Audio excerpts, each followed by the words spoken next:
Bueno, Sara, te quería preguntar quién es Laura la francesa.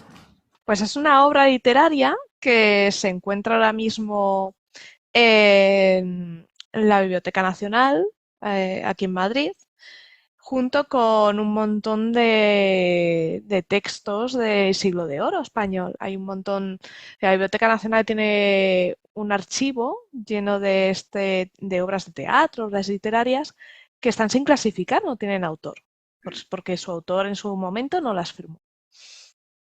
Entonces, hace unos años se hizo, bueno, hace muy poquito, ¿no? Sí, se hizo un trabajo con una herramienta que desarrollaron gente de aquí de la universidad eran varias universidades además, Universidad de Valladolid y Universidad de Viena, ¿vale?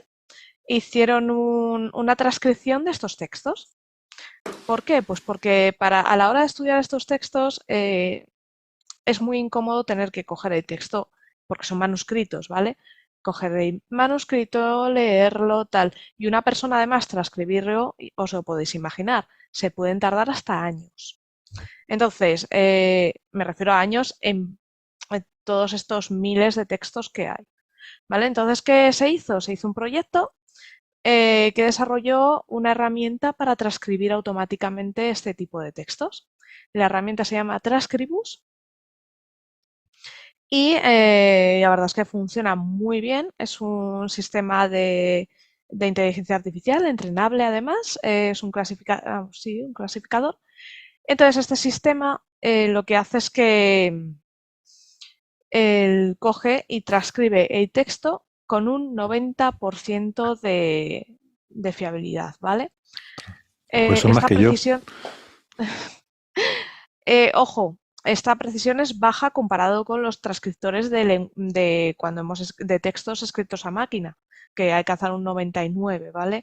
Pero claro, debemos pensar que no es siempre un 90%. Hay veces que su fiabilidad baja, todo depende de la caligrafía de la persona que haya escrito ese texto. La caligrafía y Con la los forma de médicos de escribir. familia bajará todavía más. Sí, sí. Bueno, el día que inventen algo para eso, ya será. Eso supera a ChatGPT y a todo.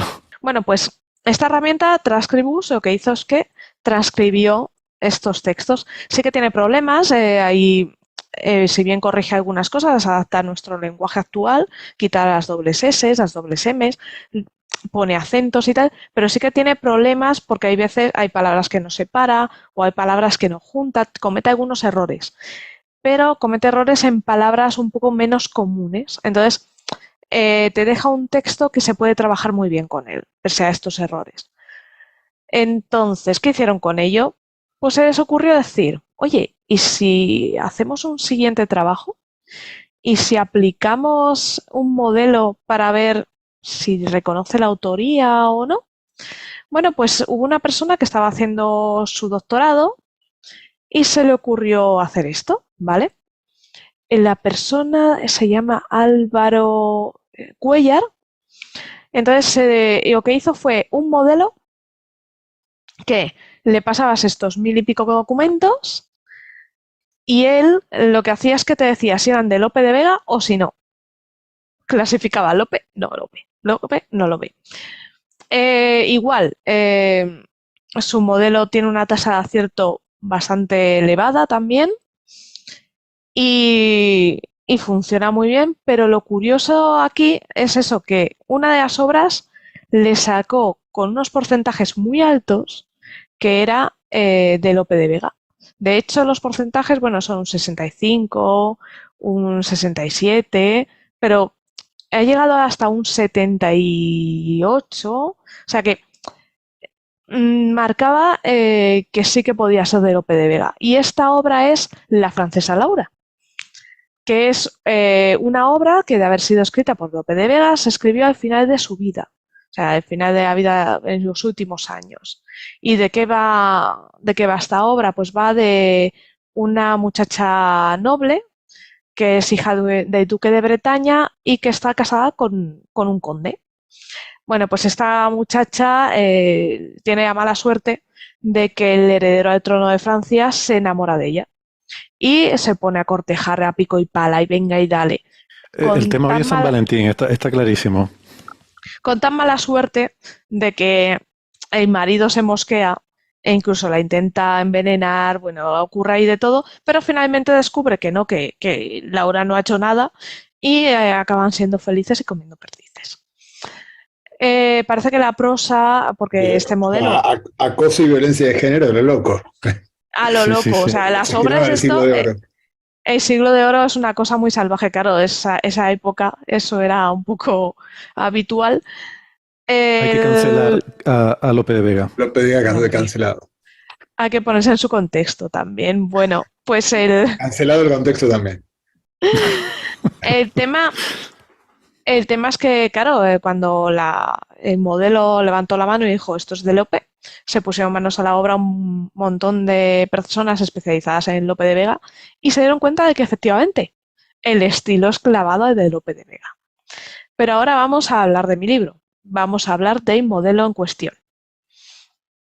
Porque, claro, el modelo en cuestión es, esta persona lo que ha hecho es la culminación de la elegancia, lo que viene siendo para mí. Porque ha usado una Super Vector Machine. Hablando en castellano, porque ya sabéis que a mí las palabras en inglés no me gusta usarlos siempre que podamos usar términos españoles, pues son máquinas de soporte vectorial. ¿Y qué es una máquina de soporte vectorial? Pues es un tipo de modelo que no solo es muy sencillo, en su concepto es una sencillez espantosa, ahora os la voy a explicar, pero aparte son muy eficientes. Necesitas muy pocos recursos de la máquina para obtener resultados muy buenos. Tan buenos son los resultados que se usan en reconocimiento de imágenes, secuenciación de proteínas, reconocimiento de enfermedades. O sea, se usa en un montón de cosas y con unos resultados muy buenos. Debemos pensar que este algoritmo es muy, muy robusto porque contra las redes neuronales a las que adoramos, las redes neuronales se basan en la minimización de riesgo empírico, ¿no? Para minimizar sus riesgos.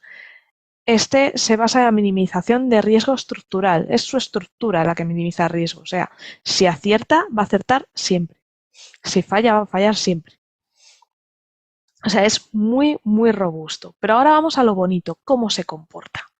¿Vale? Imaginaos que tenemos un conjunto de datos. Imaginaos que los ponemos los conjuntos de datos como bolitas de colores y que las extendemos sobre un plano.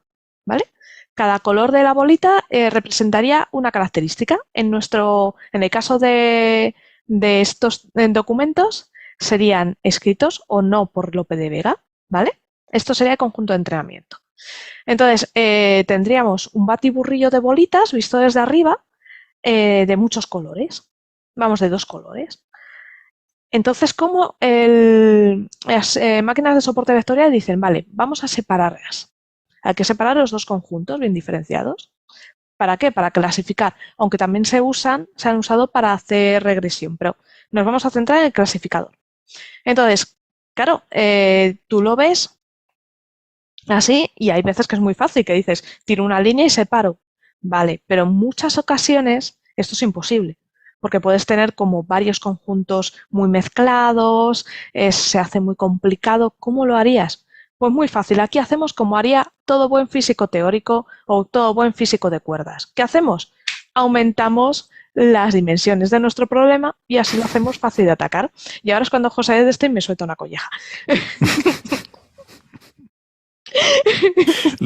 Tal como lo dices, suena como a que los teóricos añaden dimensiones como los observacionales añaden parámetros al ajuste, ¿no? Claro. Pues claro, ¿qué pasa? Que si añadimos una dimensión, ya no estamos viendo desde arriba. Ahora ya vemos nuestro conjunto de datos que tiene forma, tiene volumen. Entonces ahora sí que podemos atravesarlo mediante hiperplanos. Usaremos tantos hiperplanos para separar cómo clasificaciones queremos hacer. ¿Que queremos clasificar en 2? Un hiperplano. ¿Queremos clasificar en 3? 2. Y vamos así.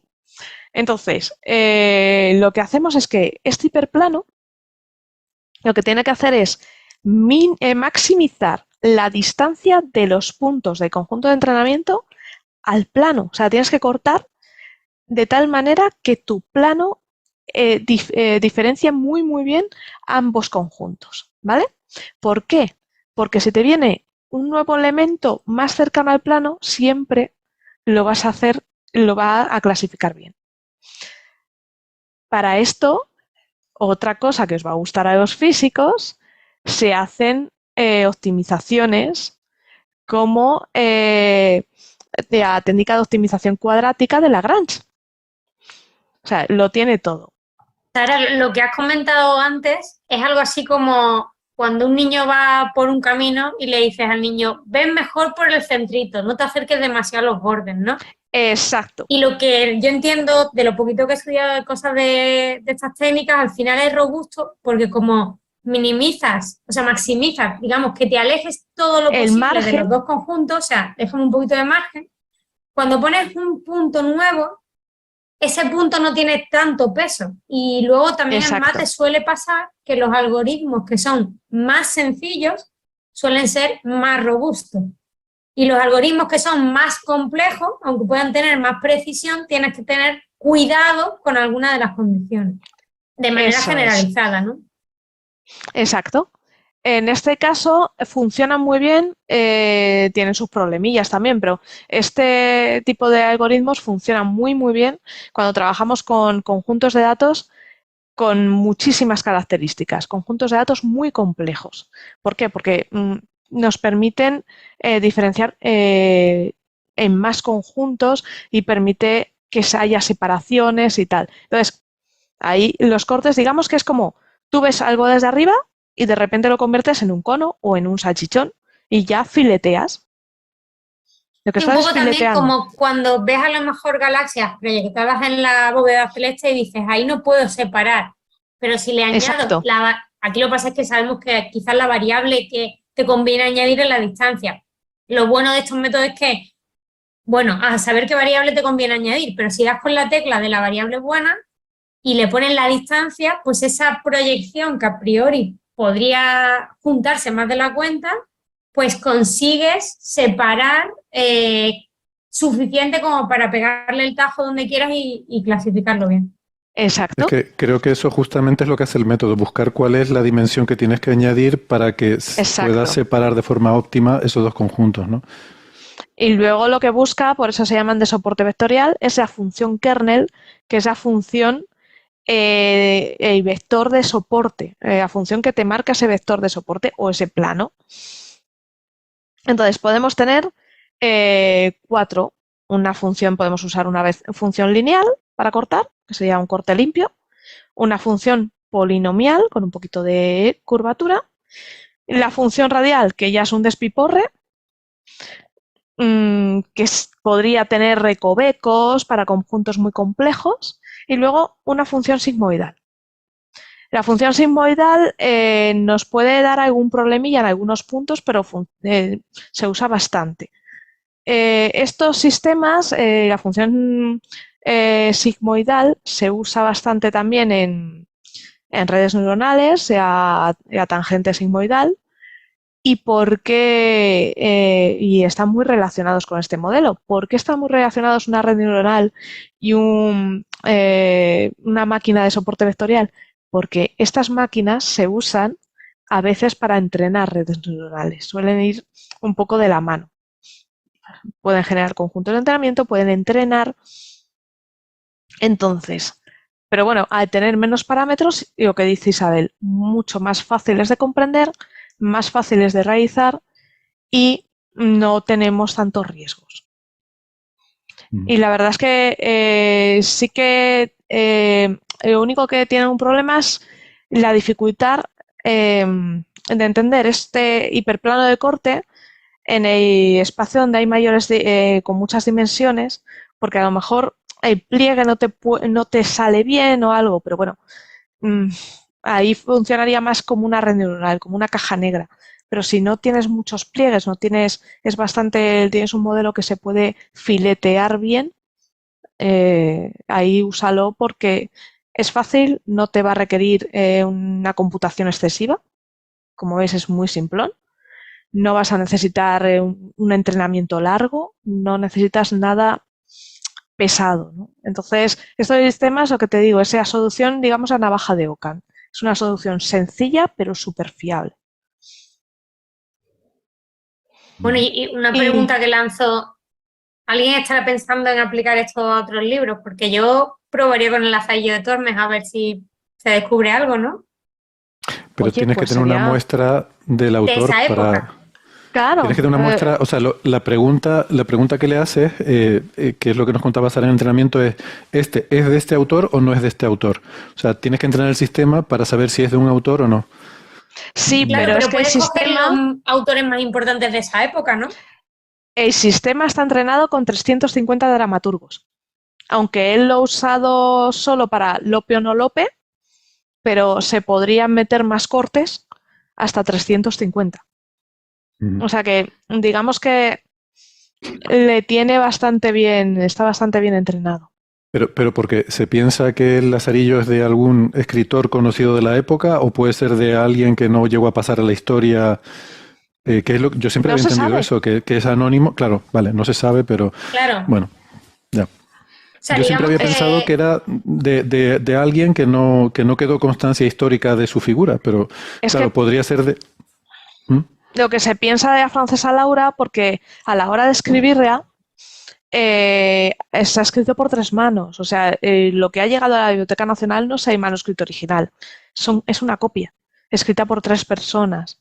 Entonces, lo que se cree que pudo pasar fue Lope de Vega hizo su obra, se perdió, y esto fue una copia que fue circulando sin firmar por la razón que fuera o sin poner al autor por la razón que fuera y se perdió. Igual el Lazarillo de Tormes es eso, una copia que pasó de una mano a otra sin la firma original. Yo creo que algunos textos de esa época, no sé cuántos, no sé si es muy representativo, pero no existía en aquella época como hoy tan claramente la autoría y el registrar la obra, entonces es muy probable que muchas novelas de la época hayan pasado por más de una mano. O sea, la que nos llegó es quizás la última versión, pero que tenga, creo que en la Celestina concretamente, cuando estuve en Toledo nos contaba Luis Débora, que ha estudiado el tema, que creo que tenía 3 autores, la Celestina, y de hecho está en duda quién es el que hizo realmente el gran corpus, la mayoría. ¿No? Él decía que lleva años mirando el tema y que según él Rodrigo Cota es el autor de la mayoría de la Celestina, pero no es lo que normalmente se considera. Claro, bueno, pues si por ejemplo hubieran aportaciones de 2, 3 personas, lo que no lo sé, eso ya sería ver, yo qué sé, por probar. Lo mismo el algoritmo da un número alto, pero no demasiado alto, en más de un autor. Claro. Igual, otra cosa que me sorprende, me estoy acordando de un tema que también otro día deberíamos comentar. Hay algo llamado psiquiatría computacional que se está haciendo hoy en día, que es una locura, y que es el análisis lingüístico de textos, de producción de texto coloquial. Claro, la diferencia con la literatura es que la literatura hay un estilo, ¿no? Entonces tú no escribes lo que te sale, escribes con un...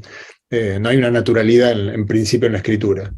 Entonces el autor, un buen escritor puede impostar un estilo radicalmente diferente. No sé pero en cambio cuando una persona habla simplemente de cualquier tema en forma descuidada, tiene un estilo que es único, digamos, o que es relativamente fácil, según me explicó alguien que es uno de los pioneros de esto, que es un argentino, un físico que está trabajando en esto, con unos pocos minutos de un corpus lingüístico de una persona, por ejemplo, puedes detener con una precisión bastante alta si tiene esquizofrenia.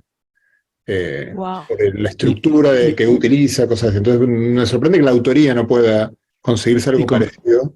Con textos también se ha hecho algo parecido. Por ejemplo, estoy recordando ahora uno que tuvo bastante repercusión mediática, un análisis sobre los textos de Agatha Christie, que concluían que probablemente murió padeciendo una enfermedad neurodegenerativa, porque observaban cómo con el tiempo, en sus últimas obras, se iba reduciendo el vocabulario, digamos, no el de uso cotidiano, sino el vocabulario, digamos, más rico y literario que empleas, que no son vocablos que utilizas cotidianamente, pues como que a lo largo de su obra pues tenía una cierta riqueza, no se lo parametrizaban de alguna forma, y esa riqueza de vocabulario se iba reduciendo hacia el final de su vida. Y además creo que, no se sabe bien porque Agatha Christie creo que desapareció al final de su vida o Estuvo algo así, ¿no? desaparecida. Ujú. Y bueno, pues lo asociaban con eso, que puede ser un caso de estos como cualquier, en fin, de persona mayor que desgraciadamente ya llega un momento en el que no tiene conciencia de dónde está, de quién es o lo que sea, y a veces desaparecen por este motivo, ¿no?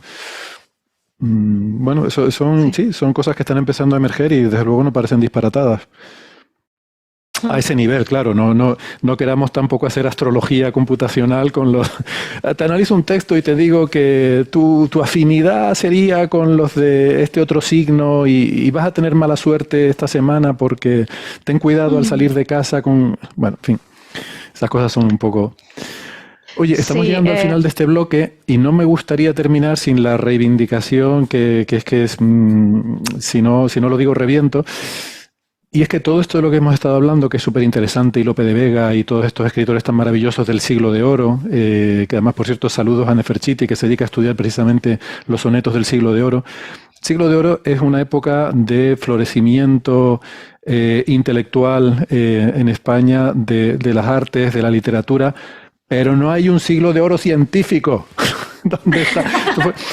Claro, el concepto de los reyes católicos, ¿no? De lo que quisieron ellos impulsar como el desarrollo intelectual de una nación gloriosa, pues llevaba a estos desarrollos de las artes, de pintar unos frescos maravillosos, unas capillas sistinas, unas cosas que en las catedrales, pero siempre fue artístico. Este país nunca tuvo, yo no pido un siglo de oro, pero una década, por lo menos, una década prodigiosa de ciencia, no la hemos tenido. De todas formas, al siglo de oro de pilla muy lejos ya los reyes católicos, que estamos hablando de 17, ¿no? Ah, bueno, sí. Sí, un poquito bueno, sí. no, sí. Lope de Vega es siglo XVI, ¿no? Manuscritos del siglo XVII. Vale. Pero Lope de Fines Vega del nació en el siglo XVI, no sé qué. Sí. A mirarlo aquí. De todas maneras, yo Ahora- sí creo que en este país la ciencia ha formado parte de la cultura de manera tan tangencial que por eso... O sea, tenemos... Pues lo que se dice siempre, ¿no? Que si dices que no sabes quién escribió el Quijote, mal, pero si dices que no sabes matemáticas, no pasa nada. Pues yo qué sé. Y fíjate si no pasa nada que el siglo de oro, según pone la Wikipedia, duró de 1492 a 1659. La leche, claro, el siglo XVII, Claro, el efectivamente. siglo El siglo más largo de la historia. Sí.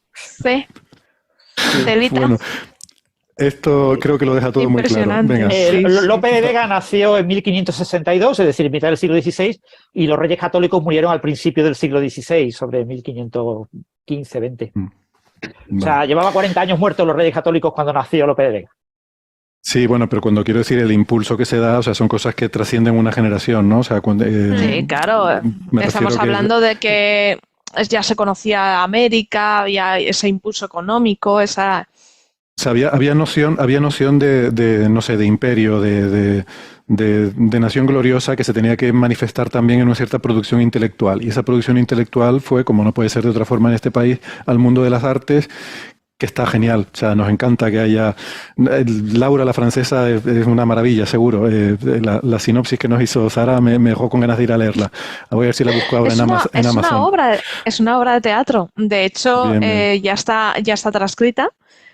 Transcribus tardó solo horas, en procesar 1.300 obras teatrales para que veáis la potencia de este transcriptor, que también es otra máquina de soporte vectorial. O sea, es que es una maravilla. O sea, este trabajo, y os recomiendo, sobre todo, si no lo habéis leído, el artículo científico es espectacular. Es que se nota que son estudiosos de la lengua, porque escriben con unas florituras, con un arte que dice, Dios mío, o sea, es que solo os puedo poner un poco cómo comienza el paper y ya con eso podéis alucinar, ¿no? Porque Sara se ha quedado prendada del paper.